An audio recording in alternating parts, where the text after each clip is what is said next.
Chers téléspectateurs, nous vous disons merci à être très nombreux sur notre chaîne DK News Africa pour suivre nos informations en temps réel. Avant de commencer notre émission aujourd'hui, nous vous demandons d'aimer cette vidéo, de la partager et de nous abonner dans notre chaîne pour ne pas rater notre prochaine émission. Aujourd'hui, comme le titre nous le dit, Paul Kagame subit une pression terrible auprès des États-Unis. Les États-Unis ont demandé à Paul Kagame de retirer ses hommes en République démocratique du Congo, de respecter l'accord, la signature du 4 novembre. On l'a obligé de se retirer au Congo, de retirer ses militaires dans tout le territoire de la République démocratique du Congo. Mais quelque part, Paul Kagame ne veut pas écouter, il s'entête. Paul Kagame ne veut pas quitter, il s'entête, il est allé voir l'émir du Qatar, le premier ministre belge, pour aller plaider pour lui auprès des Américains. Ces deux personnalités l'ont dit, ils n'ont pas besoin, ils n'ont pas à le faire parce que les États-Unis tiennent toujours en République démocratique du Congo et il t'a demandé de pouvoir respecter ce qu'ils t'ont demandé de faire. C'est de libérer la République démocratique du Congo, de retirer tes troupes dans le territoire de la République démocratique du Congo. Paul Kagame, tu n'es pas le seul à être utilisé par les Américains. L'histoire nous dit que l'Amérique a utilisé Mobutu, l'Amérique a utilisé Savimbi, l'Amérique a utilisé Oussama Ben Laden et tant d'autres personnes. Mais quand il s'agit de le rejeter, il te demande, il vous dit de quitter pour que nous puissions utiliser une autre personne. Paul Kagame, tu dois comprendre que dans la vie, il y a un temps pour chaque chose. Il y a un temps pour naître, il y a un temps pour grandir, il y a un temps pour travailler et il y a un temps pour mourir. Donc, personne ne restera éternel sur cette terre, à part Dieu seul qui est éternel. Cela veut dire quoi? Comme il n'y a pas quelqu'un, une personne éternelle sur cette terre, cela veut dire que même les fonctions que nous assumons ne sont pas éternelles. Preuve année, tu n'es pas la seule personne qui a commencé l'histoire de la présidence au Rwanda. Avant toi, il y a eu de ceux-là qui étaient présidents et aujourd'hui, ils ne sont plus là. Cela veut dire quoi? Chaque chose a un début et une fin. Ta fin est déjà arrivée. Même Dieu au ciel a dit que ton temps est révolu. Ça ne vaut pas la peine d'aller te plaider auprès des personnalités d'autres pays pour qu'ils aillent demander pardon à ton nom pour que tu puisses continuer à rester en RDC et tuer les gens. Il est temps de quitter. Paul Kagame, je dois te dire que si tu n'as pas été aidé par les Américains, tu n'allais pas avoir la capacité ou la force de chasser Mobutu en République du Zaïre. Voyez? Alors, si Mobutu était parti, c'est parce que son temps était arrivé. Toi également, ton temps est arrivé. Il est temps que tu puisses libérer la République démocratique du Congo et laisser ce pays tranquille. Voyez? Il ne faut pas t'entêter. Avec les Américains, on ne s'entête pas. Tu as vu toi-même le cas de Venezuela. Voyez? Le président de Venezuela allait s'entêter parce qu'il avait des soutiens de Russes et de la Chine. Mais quand les États-Unis sont arrivés pour les capturer, ces deux pays n'ont pas été à mesure de le défendre. Il en est de même pour toi. Si tu as des gens qui sont derrière toi, si tu as des pays qui te soutiennent maintenant parce que tu leur donnes le minerai volé au Congo, sache-le que le jour où les États-Unis vont commencer à te frapper, il n'y aura personne qui interviendra pour toi. Voyez? Prenons l'exemple de Savimbi. Savimbi a été utilisé par les Américains pour exploiter les minéraux angolais. Et quand Eduardo dos Santos a remarqué que non, Savimbi n'agit pas seul, il y a une main derrière lui. Il est allé trouver ces mains noires qui étaient derrière Savimbi. Il a compris que c'était les Américains. Il a dit non, venez signer les accords au lieu de tuer les gens, au lieu de faire toujours la guerre. Parce que l'Angola a fait plus de 24 ans de guerre, plus de 25 ans de guerre. Il y a eu de morts d'hommes. Alors Eduardo dos Santos a dit non, au lieu que les gens meurent, venez signer le contrat, comme ça vous allez exploiter nos minéraux librement. Voyez?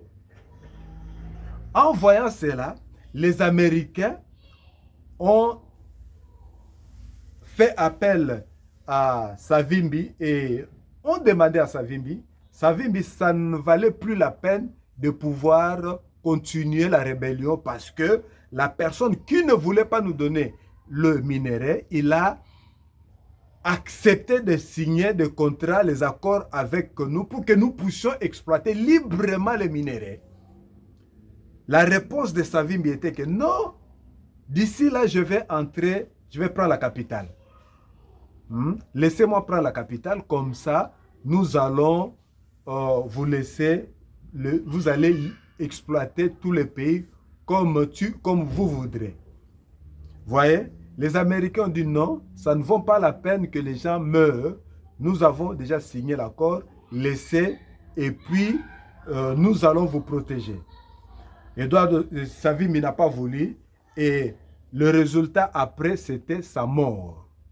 Il en est de même pour toi, Paul Kagame. Si tu t'entêtes, ne crois pas que tu es supérieur à Mobutu, tu es supérieur à Savimbi, tu es supérieur à Osama Ben Laden. Ce sont les gens que les États-Unis ont utilisés. Et après avoir l'exploité, ils ont dit non, on n'a plus besoin d'eux, on doit quand même chercher d'autres personnes.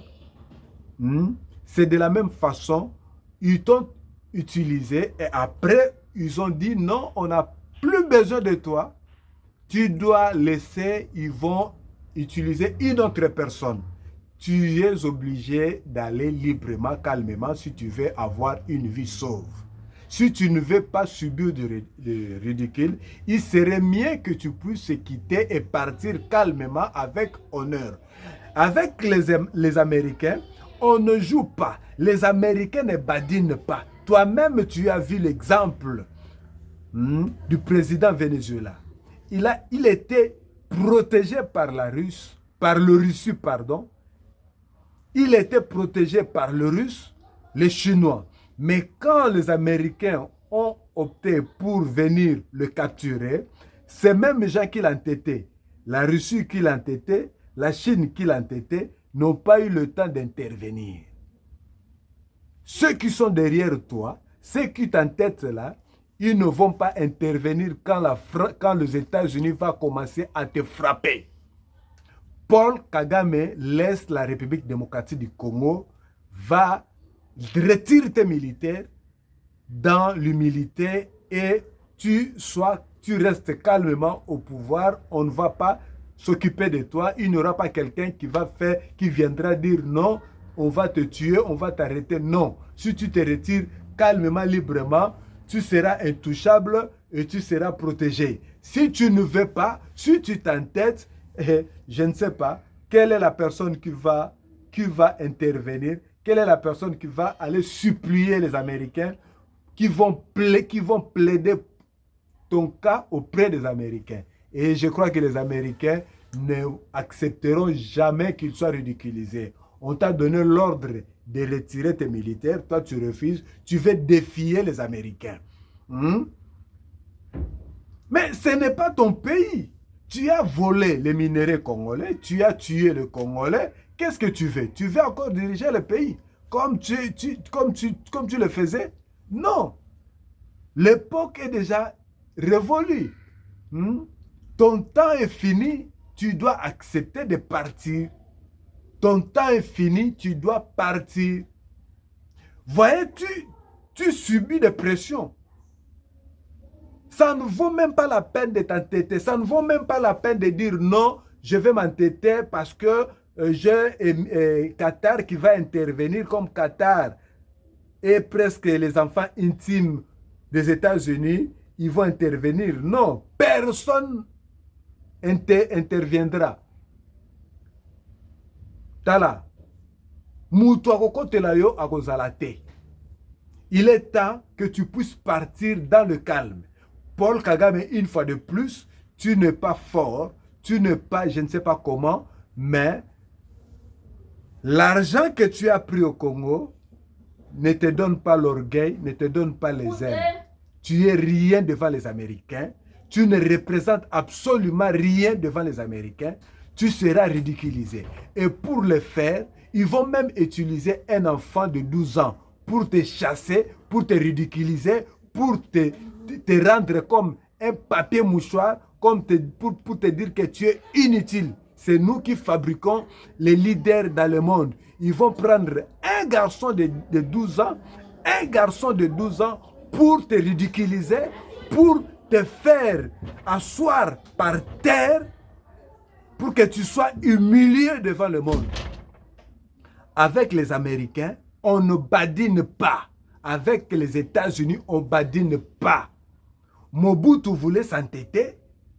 Hein? On t'a utilisé toi. Est-ce que de toi-même, tu pouvais chasser Mobutu? Non. Mobutu fut un président le tout-puissant fort. Hein? Quand Mobutu avait encore l'estime des Américains, mais tout ce qu'il faisait en Afrique, on les craignait parce qu'il avait des militaires forts. Mobutu a récupéré la terre Banda Uju hein, auprès des Libyens. Une terre qui appartenait aux Tchadiens. Ce sont des militaires qui sont allés récupérer ça. Mobutu était fort. Quand tu étais ministre de la Défense, après avoir tué Abiyarimana, mais Mobutu avait envoyé des militaires pour aller récupérer le corps d'Abiyarimana et toute sa famille et aller avec à Kinshasa. Il n'a pas été inquiété. Il n'y a aucun militaire de Mobutu qui était arrêté. Donc Mobutu était fort. Si il n'y a aucun militaire de Mobutu qui était inquiété ou soit qui était décédé à cause de ça. Vous voyez? Donc c'est pour te dire que tu ne représentes absolument rien devant les Américains. Si tu ne veux pas quitter, ça c'est ton problème. Ou bien, ce sont les mâles, les gens que tu as tués, les âmes de ceux-là que tu as tués, qui t'entêtent pour que tu puisses mourir comme eux. Voyez? Nous avons, l'histoire nous dit,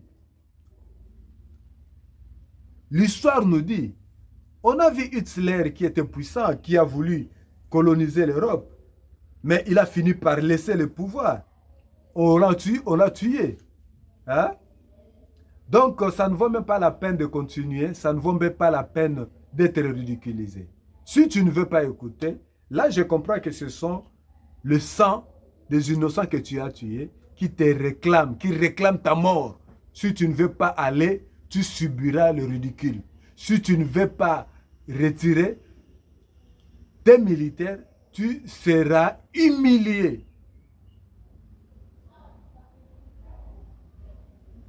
Oui, chers téléspectateurs, nous vous disons merci à être très nombreux à suivre notre émission.